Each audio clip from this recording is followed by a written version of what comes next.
जय हिंद दोस्तों, स्वागत है आपका अपने YouTube चैनल एजुकेशन बादशाह में।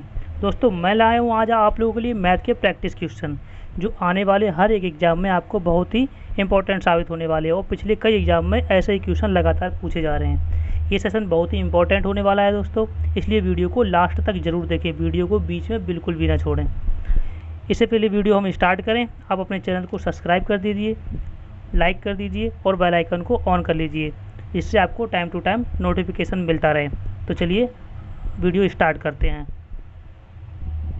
तो आज का हमारा पहला क्वेश्चन ये है, यदि a plus b ratio b plus c ratio c plus a equal दिया है हमारा 7:6:5 और a plus b plus c equal 27 दिया है, तो 1/a 1/b और 1/c की वैल्यू हमें ज्ञात करनी है। दोस्तों देखिए सवाल कैसे लगेगा, बहुत ही इम्पोर्टेंट सवाल है दोस्तों। ये कैसे लगेगा वो देखें। देखिए यहाँ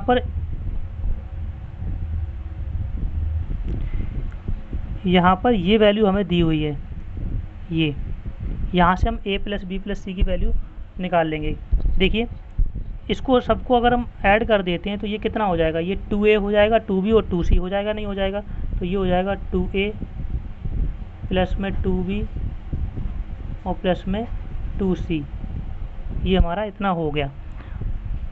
इसके रेशियो को हम अगर ऐड कर लेंगे तो ये हो जाएगा 18x, कितना हो जाएगा 18x हो गया। यहाँ से अगर हम 2 को बाहर कॉमन ले लेंगे, इन सबको 2 से बाहर कॉमन ले लेंगे, इससे ये 9 बार में कट जाएगा दोस्तों। ठीक है, तो हमारी a प्लस बी प्लस सी की वैल्यू कितनी आ गई, हमारी 9x आ गई। इतनी बात समझ में आई। अब देखिए यहाँ पर एक तरीका ये होता है कि a प्लस बी प्लस सी की वैल्यू यहाँ पर 27 दी, तो 9 बराबर हम इसको फाइंड कर लेंगे, यहाँ पर निकल आएगा।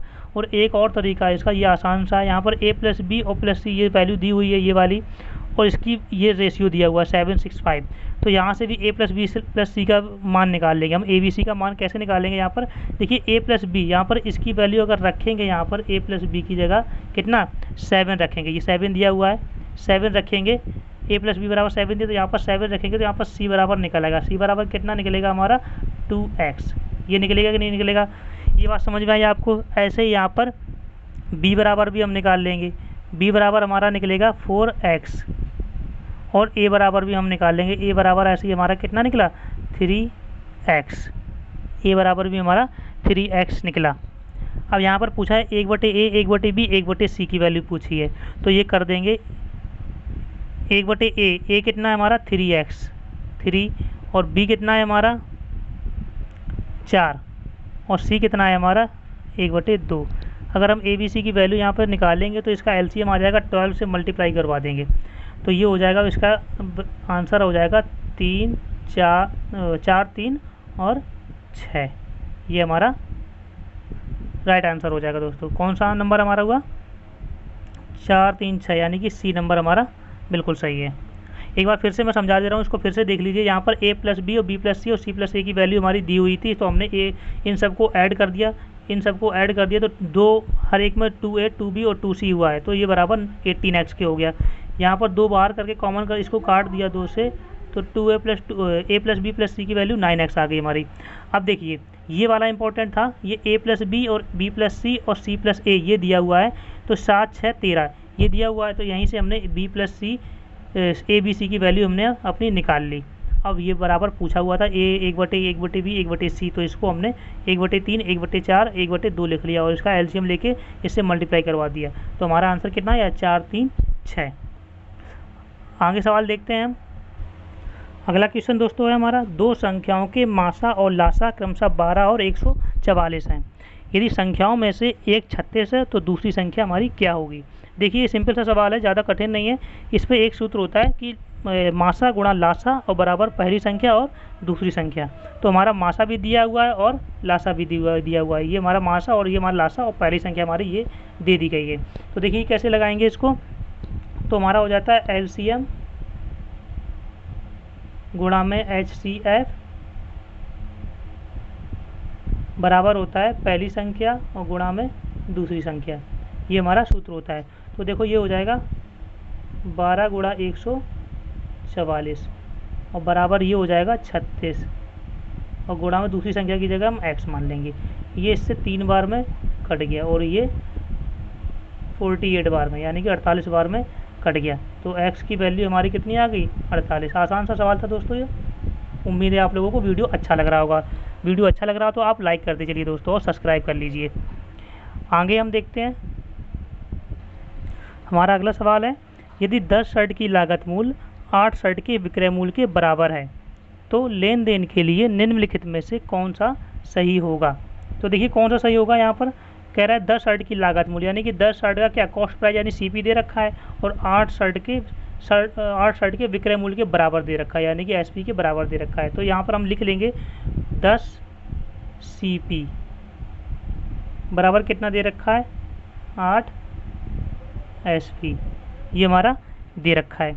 अब देखिए यहाँ पर CP और SP की वैल्यू निकाल लेंगे, तो ये CP अपॉन में SP हो जाएगा, इक्वल में ये हो जाएगा 8 अपॉन में 10।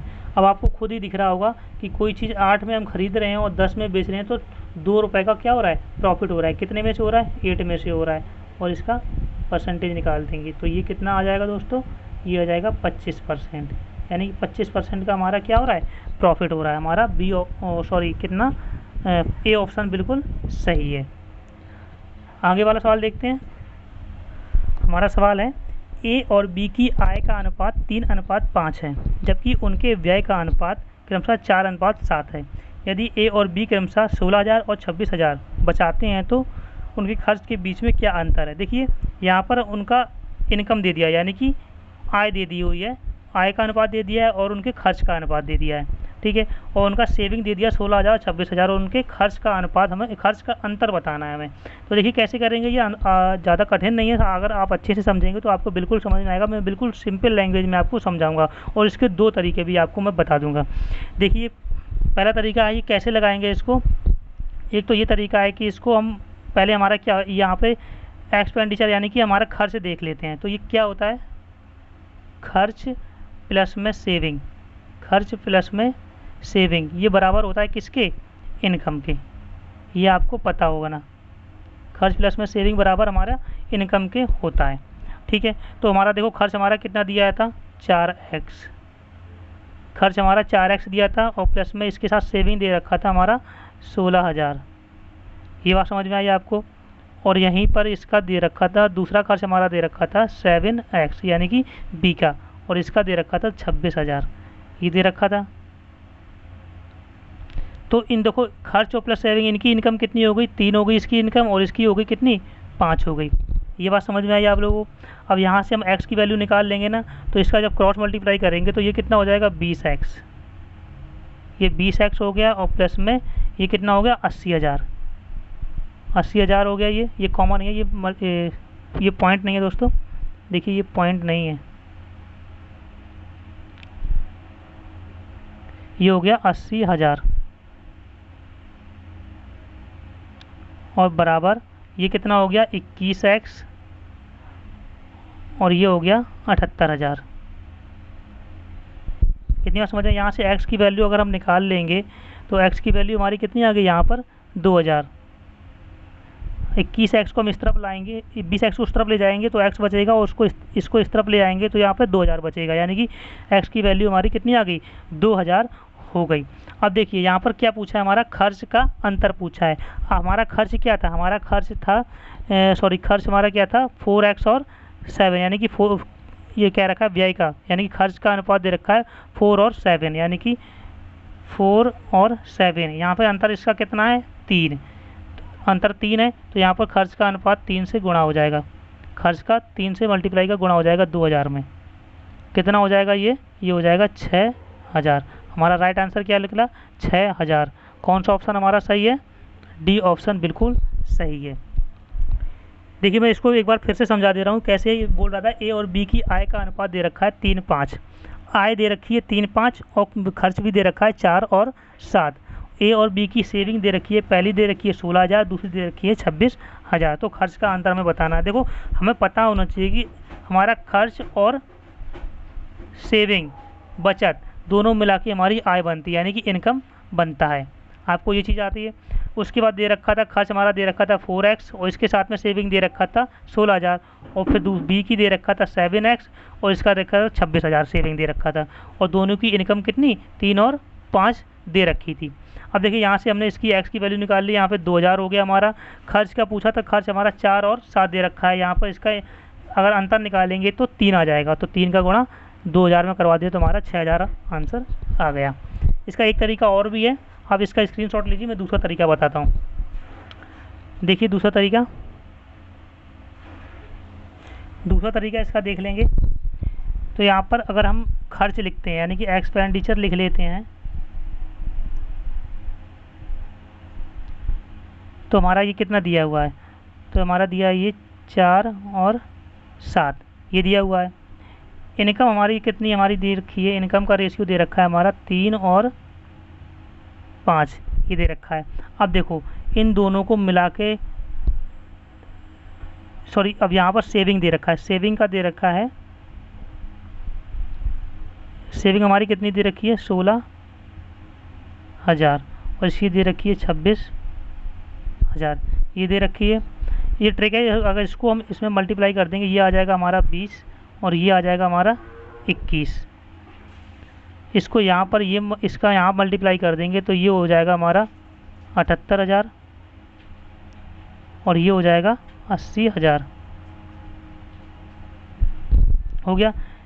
इसका अंतर हमारा 1 निकला और इसका अंतर हमारा 2,000 निकला।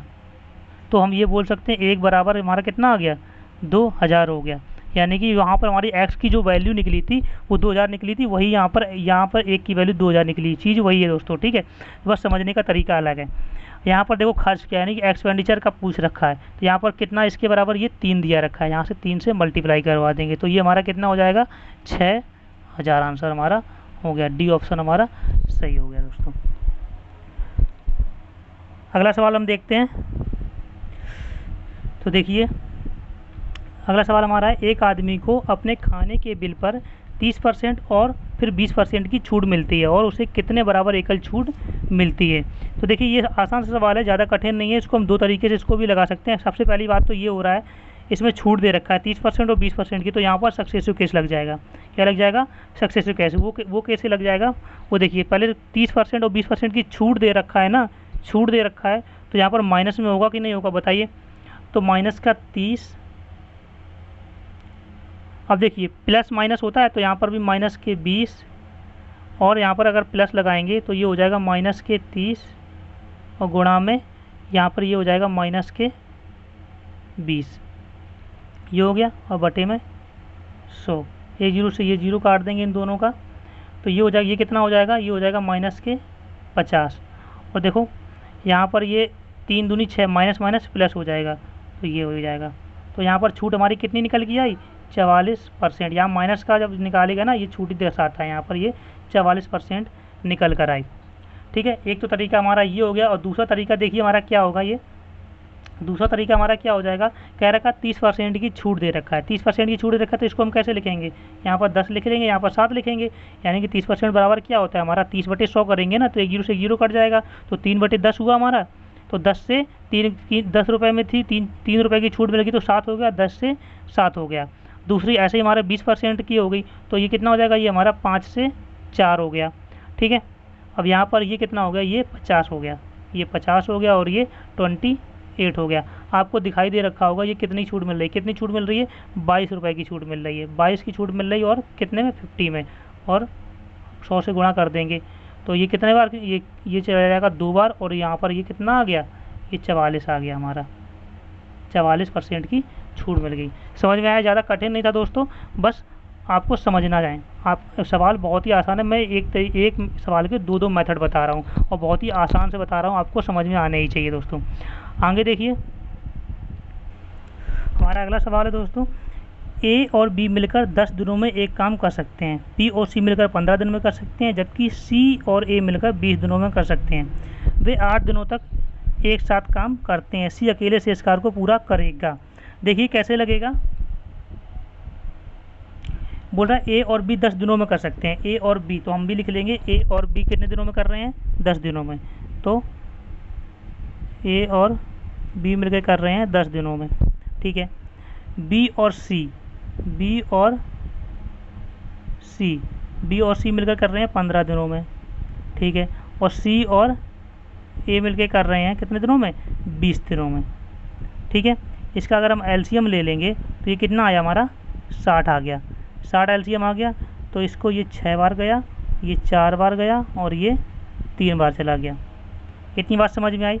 अब देखिए यहाँ पर 2A 2B 2C हर चीज़ 2 2 बार है, तो यहाँ पर 2 बाहर निकाल लेंगे, पहले से ही हम 2 बार निकाल ले रहे हैं। तो यहाँ पर कितना हो जाएगा, A प्लस में B प्लस में C, ये कितना हो गया हमारा, ये 6 4 10 3 13। अगर हम बात करें A plus B plus C की तो कितना आ जाएगा, A plus B plus C, इसकी वैल्यू हमारी 13/2, ये हमारी A plus B plus C की वैल्यू आ जाएगी।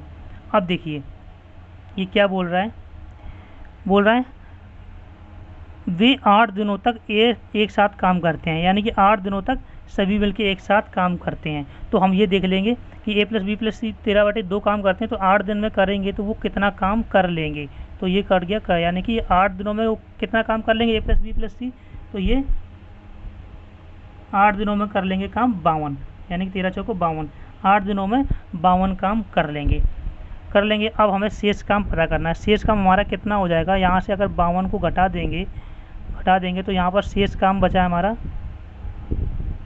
शेष काम हमारा बचा है 8, शेष काम 8 बचा है। अब देखो C अकेला शेष कार्य को पूरा करेगा, तो देखो C यहाँ पर C का काम तो अभी हम पता नहीं है कि कितना करता है। अब देखिए C का काम कैसे निकालेंगे, यहाँ पर ये A plus B plus C बराबर कितना दे रखा है, A plus B plus C 13/2, यहाँ पर ये 13/2 काम इनका आया था, 13/2 काम आया था। अब देखो यहाँ पर A और B का अगर यहाँ पर काम रख देंगे तो यहाँ पर C का काम निकल आएगा। हम सबका काम क्यों निकालें जब हमें C का ही पूछा अकेले, तो टाइम तो बचाना है ना हमें। तो A प्लस B का हम अगर काम निकालेंगे, A प्लस B का काम हमारा यहाँ पर 6 दिया हुआ है, अगर इसकी जगह हम 6 रख देंगे और इसको 6 को इस तरफ ले आएंगे तो C का काम कितना निकल आएगा, C का काम हमारा 1/2 निकल आएगा। कितना निकल आएगा, C का काम हमारा 1/2 निकल आएगा, ठीक है। अब C का काम 1/2 निकल आएगा तो इसको C से करवा देंगे, तो C को जब करवा देंगे तो 8/1, तो 2 ऊपर चला जाएगा, तो C का काम हमारा कितना आ गया, 16 काम C का आ गया, C का 16 काम हमारा आ गया। ये हमारा राइट आंसर होगा। हमारा आंसर कौन सा, C नंबर हमारा आंसर हो गया। एक बार मैं फिर से समझा रहा हूँ, आप लोग देखिए। बोला AB मिलकर 10 दिनों में करते हैं, AB मिलकर हमारा 10 दिनों में करते हैं, BC मिलकर 15 दिनों में करते हैं और CA मिलकर 20 दिनों में हमारा करते हैं। हमने एलसीएम निकाला, एलसीएम 60 आ गया और इनकी वैल्यू निकाली 6 4 3 आ गई हमारी। यहाँ तक तो सभी को समझ में आया होगा, और बल्कि यहाँ से A प्लस BC के 13/2 काम यहाँ पर आ गया। वो बोल रहा है कि 8 दिनों तक एक साथ काम करते हैं, तो 8 दिनों का हमने काम निकाल लिया तीनों का, तो हमारा 13 चौको 52, यहाँ पर ये दोस्तों 52 काम आएगा। यहाँ पर देखो मैंने 52 लिखा है और यहाँ पर मैं 54 लिख गया, यहाँ पर 52 काम आएगा। तो 52 यहाँ पर 60 में से 52 घटाएंगे तो 8 बचा हमारा काम। अब देखो C का काम कैसे निकलेगा, ये हमें पता करना है। C का काम कैसे निकलेगा, अब देखिए यहाँ पर A plus B plus C की वैल्यू हमारी 13/2 दी हुई थी, 13/2 दी हुई थी ना, इतनी वैल्यू हमारी दी हुई थी। अब यहाँ पर अगर हम A प्लस B की वैल्यू रख देंगे तो C बराबर आंसर निकल आएगा ना हमारा। तो C का काम, A प्लस B का काम हमारा 6 दिया हुआ है, यहाँ पर A B का काम कितना दिया हुआ है, 6 काम दिया हुआ है। तो अगर यहाँ पर 6 रख देंगे, C का 6 को उस तरफ पहुँचा देंगे तो यहाँ पर C की वैल्यू हमारी 1/2 निकल आई, तो उसको हमने 8 से करवा दिया। तो हमारा आंसर कितना, हमारा 16 आंसर हमारा आ गया। आगे देखते हैं हम सवाल। अगला सवाल दोस्तों हमारा है, एक चिड़ियाघर में खरगोश और कबूतर हैं, यदि उनके सिरों की गिनती की जाती है तो ये कुल 200 हैं, और यदि उनके पैरों को गिना जाता है तो उनका योग 580 होता है। तो चिड़ियाघर में कुल कितने कबूतर हैं, कबूतर पूछा हुआ है, ठीक है। देखिए मैं इसकी आसान सी ट्रिक आपको बता दूं, आपको ध्यान से समझनी होगी, बहुत ही ध्यान से ट्रिक समझनी होगी, बिल्कुल आसान सा सवाल होगा। मैं इक्वेशन बना के नहीं कर रहा हूँ, ठीक है, इक्वेशन बना के तो हर कोई कर लेता है, मैं ट्रिक बना रहा हूँ। ट्रिक कैसे होगी, बोल रहा है चिड़ियाघर में खरगोश और कबूतर हैं, मैं कबूतर को के से रिप्रेजेंट कर रहा हूँ, खरगोश को खा से, ठीक है। तो का और प्लस में खा, इन दोनों की संख्या 200 दे रखी है। अब देखिए दोनों का एक ही एक सिर तो होता है, दोनों खरगोश और कबूतर का सर तो एक ही होता है, तो जितने खरगोश होंगे उतने कबूतर होंगे, दोनों को 200 मिलाया जा रहा है, तो खरगोश और कबूतर की संख्या 200 दे रखी हुई है। आगे कह रहा है यदि उनके सिरों को गिना जाता है तो 200 है, तो समझ में आ गया कि दोनों मिलाकर 200 हमारा हो गया। और यदि उनके पैरों को गिना जाता है तो उनका योग 580 है। अब देखिए यहाँ पर कबूतर के होते हैं 2 पैर और खरगोश के होते हैं कितने, 4 पैर। तो यहाँ पर बात हमारी फंस रही है, तो हम क्या करें कि हम मान भी ले रहे हैं कि कबूतर के कितने पैर, कबूतर के भी मान लिया हमने 4 पैर हो गए, 2-2 पैर हमने एक्स्ट्रा लगा दिए, अपने तरफ से लगा दिए, ठीक है। खरगोश के तो ऑलरेडी 4 होते ही होते हैं, लेकिन कबूतर के भी हमने 2-2 पैर एक्स्ट्रा लगा दिए। अब क्या हो गया, अब खरगोश और कबूतर दोनों के ही कितने, 4 पैर हो गए। अब देखो दोनों मिलाकर के कितना हो रहा है, 200 हो रहा है। खरगोश और कबूतर की गिनती की दोनों मिलाकर 200 हो रही है। अब हमने कबूतर की भी 4 पैर मान लिया, यानी कि 2-2 एक्स्ट्रा लगा दिए। अब खरगोश और कबूतर के दोनों के 4-4 पैर हो गए। अगर दोनों को गुणा करवाया जाए तो हमारे हिसाब से कितने हो जाएंगे, ये हमारे हिसाब से 800 पैर हो जाएंगे कि नहीं हो जाएंगे, ये बताओ। हमारे हिसाब से 800 पैर हो जाएंगे। ये बात समझ में आई। लेकिन सवाल में क्या दे रखा है, तो इनका योग 580, यानी कि पैरों को गिना जाता है तो इनका योग 580 होता है। सवाल में तो 880 दे रहा है, लेकिन हमारे हिसाब से कितना 800 हुआ, तो इसको इसमें क्या कर देंगे, घटा देंगे, 880 घटा देंगे, तो ये कितना निकल के आया, 220 निकल के आया, 220 निकल के आया। ये पैर हो गए हमारे। अब देखो ये पैर हो गए हमारे। अब देखो पूछा किसका है, कबूतर का। कबूतर के कितने पैर, अब रियल में आ जाते हैं। कबूतर के कितने पैर होते हैं, 2 पैर होते हैं। बस 2 से इसका क्या कर देंगे, भाग दे देंगे, तो 2 एकम 2, 2 एकम 2, 0। यानी कि कबूतर की संख्या अगर हमें पूछी जा रही है तो कितने कबूतर होंगे, 110 कबूतर होंगे। मज़ा आया दोस्तों, समझ में आया आप लोगों को। बहुत ही अच्छा सवाल था, हम लोगों ने ट्रिक के माध्यम से इसे किया है। आपको मैं एक बार फिर से बता देता हूँ, आप फिर से समझ लीजिए। बोल रहा है कि कबूतर और खरगोश दोनों मिलाकर के 200 दे रखा है, यानी कि सिरों की संख्या, तो जितने सिर होंगे उतने ही दोनों मिलके होंगे, तो दोनों मिलाकर 200 दे रखा है। बोल रहा है, आगे बोल रहा था कि दोनों की पैरों की संख्या 580 होती है। अब हमें पता है कि कबूतर के 2 पैर होते हैं, खरगोश के 4 होते हैं, लेकिन हमने क्या किया, अपना सवाल आसान करने के लिए हमने कबूतर के भी 4 पैर मान लिए। कबूतर के भी 4 पैर मान लिए और खरगोश के 4 पैर तो होते ही हैं, तो दोनों मिलाकर के 200 हो रहे थे खरगोश और कबूतर, और उनके 4 पैर मान लिए दोनों के, तो 4 से गुणा कर देंगे, ये 800 हो गया।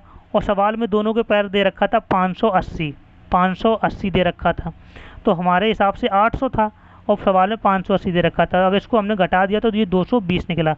अब देखो कबूतर का पूछा था, तो कबूतर के अब निकालते हैं रियल पैर, तो 2 पैरों वाला कबूतर होता है, तो यहाँ से 2 का उसका क्या कर दिया, भाग दे दिया, और 110 हमारा आंसर आ गया। यानी कि कबूतर की संख्या हमारी कितनी, 110 आ गई। ठीक है,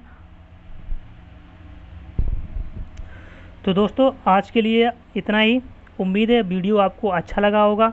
आप वीडियो को लाइक करें, सब्सक्राइब करें और अपने दोस्तों तक शेयर करें। दोस्तों वीडियो को लाइक ज़रूर करें दोस्तों, इससे हमारा, आपका एक लाइक हमारा मोटिवेट होता है, और इस ऐसे ही मैं आप लोगों के लिए आने वाले अच्छे क्वेश्चन लाता रहूँगा। मेहनत बहुत लगती है दोस्तों, आप लाइक करके वीडियो को ज़रूर जाएँ। Thanks for watching.